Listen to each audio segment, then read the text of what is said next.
Olá, meus queridos alunos da primeira série, como que vocês estão? Estamos aqui para mais uma aula de História com o professor Eduardo e hoje vamos falar sobre o Renascimento. Mais especificamente, vamos falar da literatura, das obras literárias, dos escritores. Teve gente escrevendo também, não teve só pintor? Teve muita gente escrevendo. Obra, teatro, música, teve muita coisa no Renascimento. Tudo que você imaginar na arte, eles revolucionaram, né? Saindo ali da Idade Média, entrando na modernidade. Beleza, galera? Então vamos ver quais são os objetivos da nossa aula. Então prestem bem atenção, né? Anotem, né? Não deixem se perder todo esse conhecimento que estamos tendo nestas aulas. Então o nosso objetivo, pessoal, vai ser identificar os principais autores e obras literárias do Renascimento cultural europeu, certo? Deste momento, desse renascimento. A gente já explicou, né, o que significa esse renascer, né? Essa ideia de que eles tinham uma noção de que a Idade Média não foi legal, então eles tinham que renascer, né? E trouxeram a influência greco-romana para as obras literárias e para as artes também. Beleza? Então, pessoal, quais fatores vão influenciar a expansão das ideias renascentistas da Itália para a Europa? Né? Isso é muito importante, hein, pessoal? O que aconteceu que espalhou essas ideias, não ficou num lugar só, né?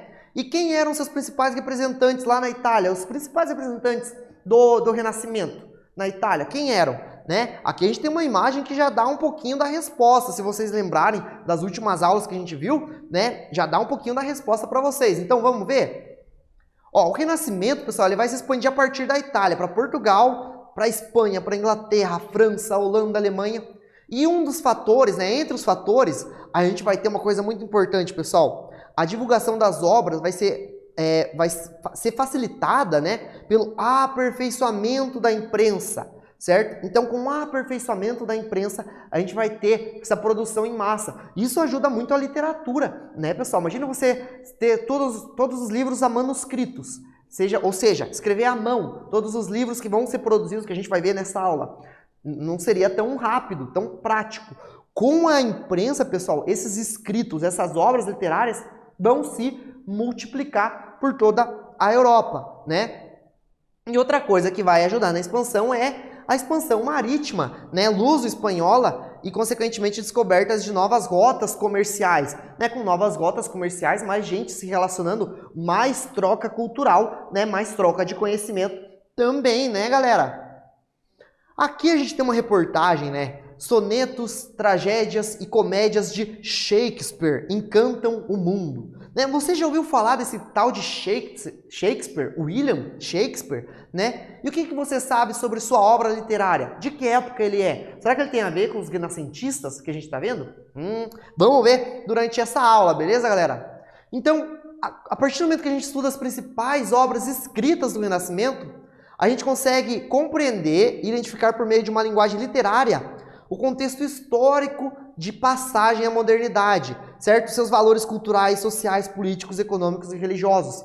A partir do momento que você tem acesso a um escrito de uma época, ou seja, uma fonte, você consegue entender nas entrelinhas como aquela sociedade pensava. Então, estamos a compreender? Poderia não ser a intenção do autor, mas ele vai deixar implícito essa intenção, né? Mesmo que ele não tenha intenção, vai ser implícito ali aquelas ideias, como ele pensava a sociedade naquele momento. Então, como que os renascentistas pensavam naquele momento? A gente consegue entender através de importantes obras, como a gente tem, né, do Luís de Camões, os Lusíadas. Beleza, galera?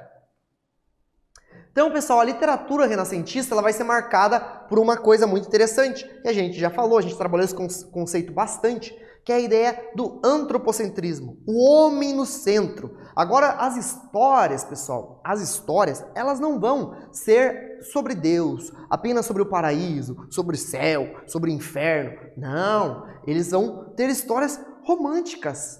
Histórias de um homem com uma mulher, olha só, a gente tinha um amor cortês, coisas parecidas na Idade Média, mas aqui vai ser totalmente diferente, pessoal, totalmente diferente, né? Então a gente vai ter as realizações, as conquistas, as dores, conflitos, angústias humanos, os sentimentos humanos vão estar totalmente explícitos nas obras, beleza? Galera, como a gente tem aqui uma obra do Shakespeare, né, o Hamlet, O Hamlet é uma obra magnífica que a gente já vai ver, já vai falar um pouquinho mais. Aqui, antes da gente ir para o Shakespeare, a gente tem que passar pela língua portuguesa, porque o Renascimento ele aconteceu em Portugal também. Olha lá, nossos irmãos, né? Então, esse cara aqui, o tal do Luís de Camões, pessoal, ele é considerado o maior poeta da língua portuguesa, né? O maior poeta conhecido da língua portuguesa, né? E ele tem a obra-prima, que é Os Lusíadas, né? Que ele vai fazer viagens, né? Ele vai fazer viagens, vai retratar viagens do Vasco da Gama. Inclusive, ele vai acabar indo em algumas viagens ali, né?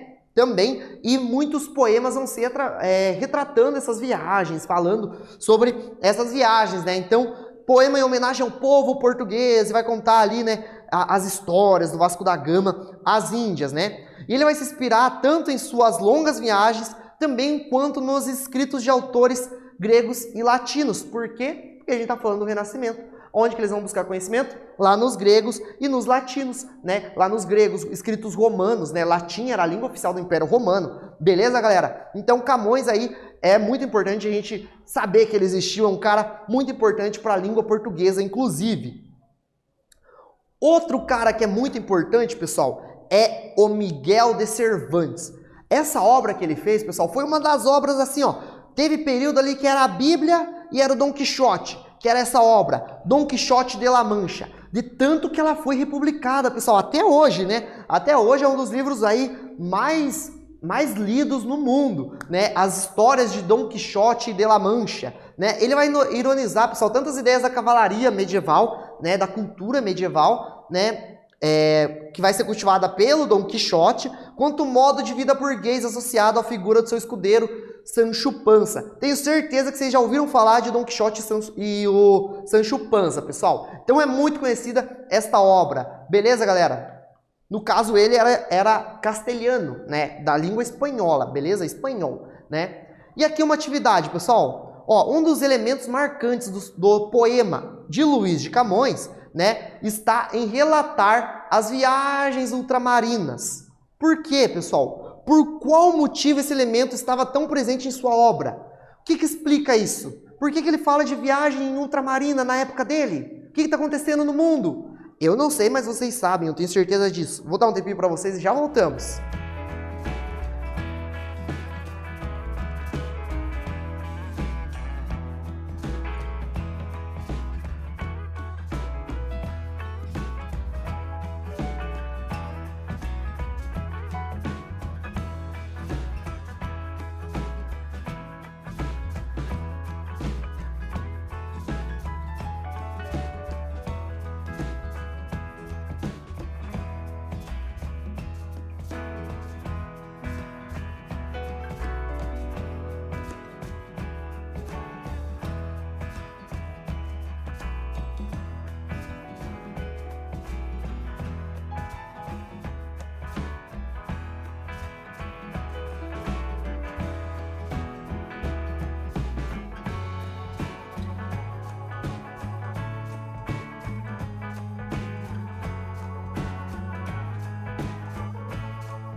E aí, galerinha, conseguiram responder? Vamos relembrar aqui o que está acontecendo lá no século XV e XVI, né? Século XVI principalmente, no mundo, em Portugal, né? No Império Português. Olha só, Império Português? Como assim Império Português? Gente, a gente tem o contexto histórico que estava vendo Portugal é a expansão ultramarina, certo? Portugal está lá nas grandes navegações.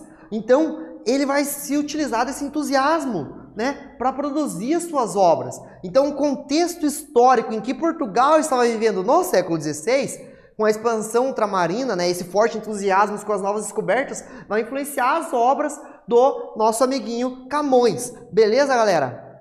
Então, óbvio, né? Era o contexto histórico, né? Ele não podia escrever de viagem ultramarina se ele não estivesse vivendo em um contexto, né? Porque ele é um ser histórico. Olha só que legal, né? Aqui, pessoal, a gente tem um cara da Inglaterra. Esse cara, ele é o Thomas More, né? Que ele vai escrever uma obra, pessoal, chamada Utopia, certo? E ele é muito influente, né? Ele até, na verdade, ele já foi braço direito lá do Henrique VIII. Já ouviram falar desse cara? Henrique VIII era o rei da Inglaterra, que acabou querendo fundar uma religião porque ele queria se separar da sua esposa, né? Então, e a partir disso, o Thomas More, que ele vai criticar as questões da Inglaterra, ele vai ser relegado do rei, certo?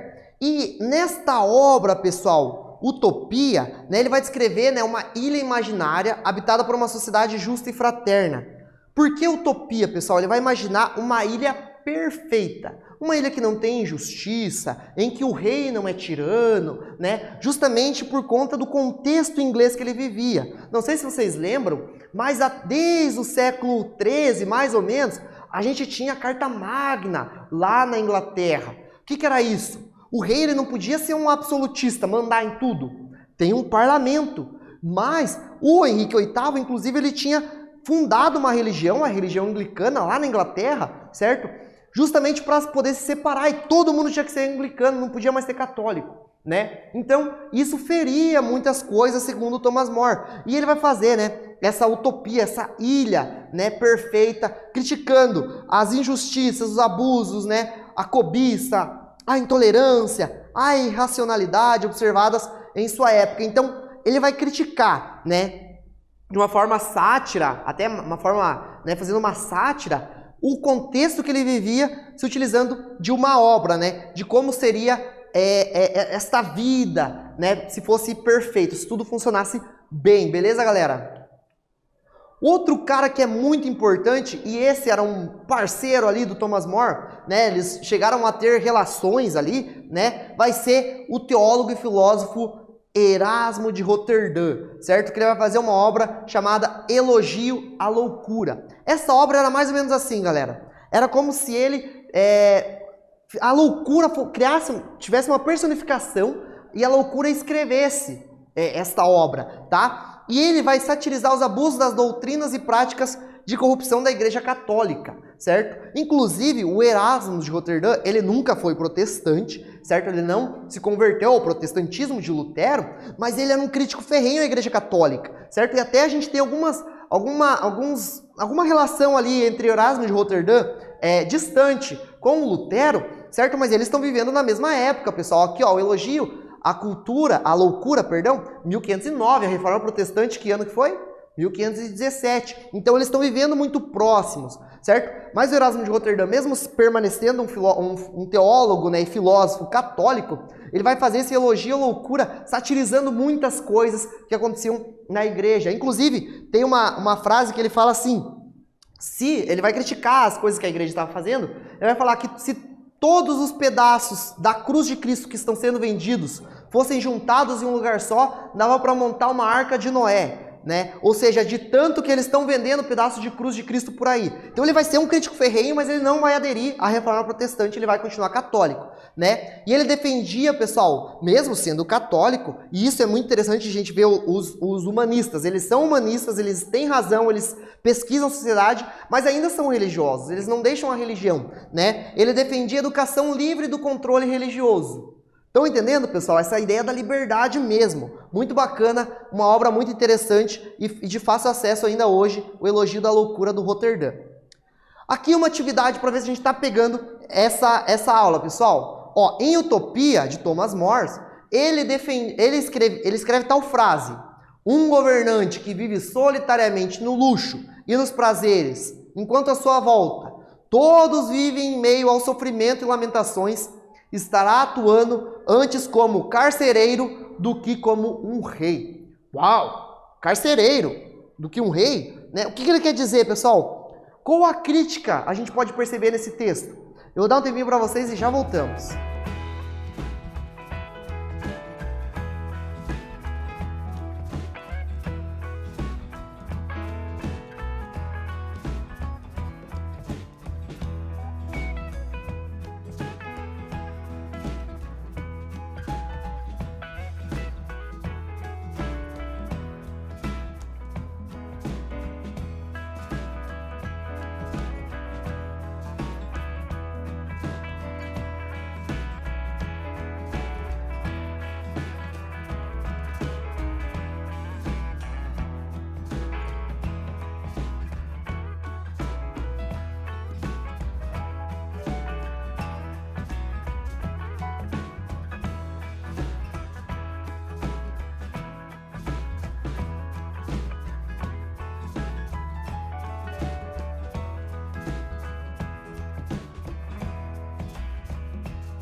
E aí, primeira série?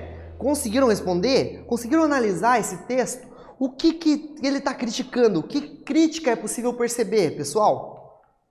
Então, Thomas More faz uma crítica às injustiças e abusos de maus governantes, que, segundo ele, pessoal, vão aprisionar pessoas à miséria para gozar dos luxos da realeza, né? Então, nesta frase, More aponta para o problema da desigualdade que havia entre a nobreza e camponeses, né, os camponeses na Inglaterra de seu tempo. Então ele vai criticar essa ideia do luxo da realeza, né? Ele vai falar ali que um rei ele está mais para um carcereiro, ou seja, ele aprisiona as pessoas a uma miséria, né, do que um rei, um governante justo, diferente do mundo que deveria ser na ilha, na utopia. Beleza, galera?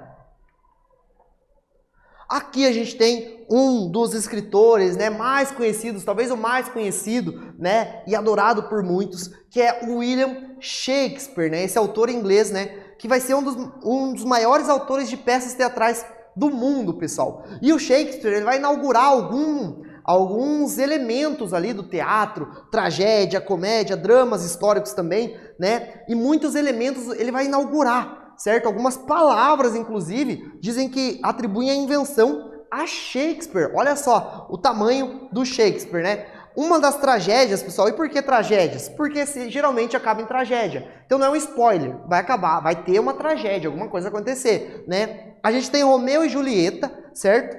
Mas na época, pessoal, a que bombou mesmo é essa aqui, ó, Hamlet. Né? A ideia, essa história, pessoal, Romeu e Julieta eu tenho certeza que vocês já ouviram, né? No final, né, os dois acabam se envenenando, já ouviram, né? Enfim, uma tragédia. Aqui, pessoal, do Hamlet, o pai dele volta, né, para contar que o seu tio o havia matado. Então, ele mexe também, ele trabalha com essa ideia de fantasma, essa ideia fantasiosa. Beleza, galera?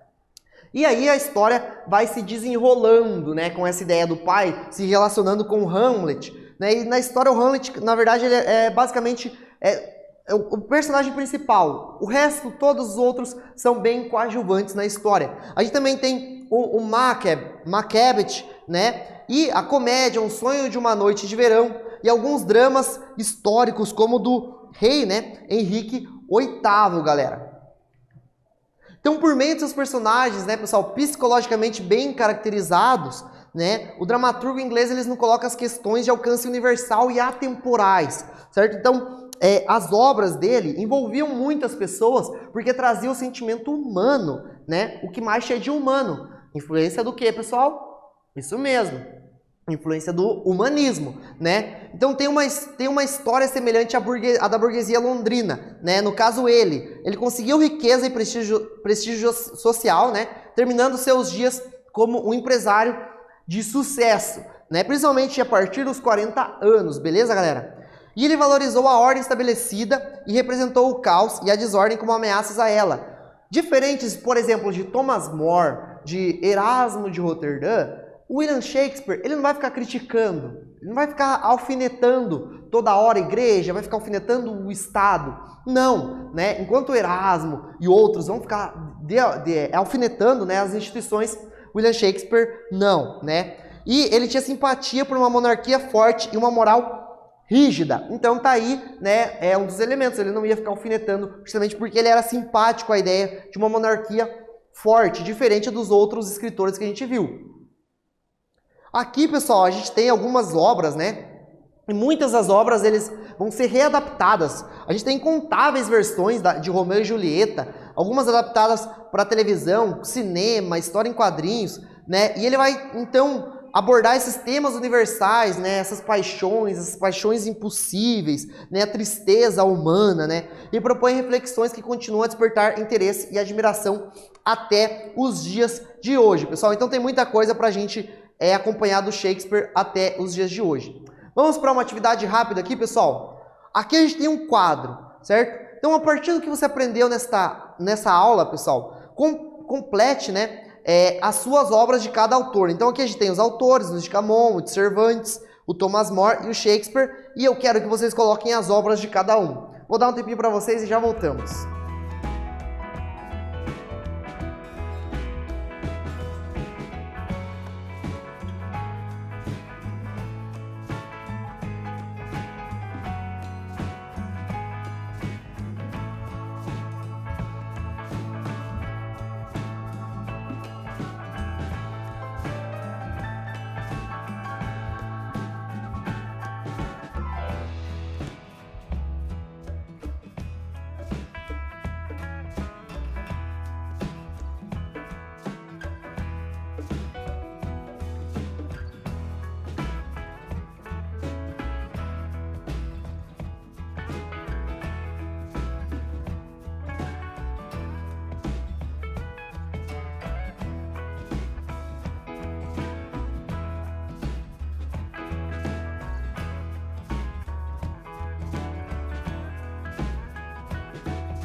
E aí, pessoal, conseguiu lembrar a obra de cada um? Vamos ver então? Então, de Luís de Camões, a principal obra, a gente tem Os Lusíadas, né? Do Miguel de Cervantes, a gente tem o Dom Quixote. Do Thomas More, a gente tem Utopia, né? E do Shakespeare, a gente tem Romeu e Julieta, entre outras, né? Vocês podem ter colocado Hamlet ou outra obra que vocês acharem melhor. Então, a gente viu que o uso da imprensa, pessoal, ele vai ser importante para a divulgação das obras renascentistas, e a literatura renascentista foi um importante vínculo de crítica ao homem e à sociedade. Beleza, galera? Então, essas são as nossas referências e essa foi a nossa aula de hoje. Espero que tenham gostado e até uma próxima.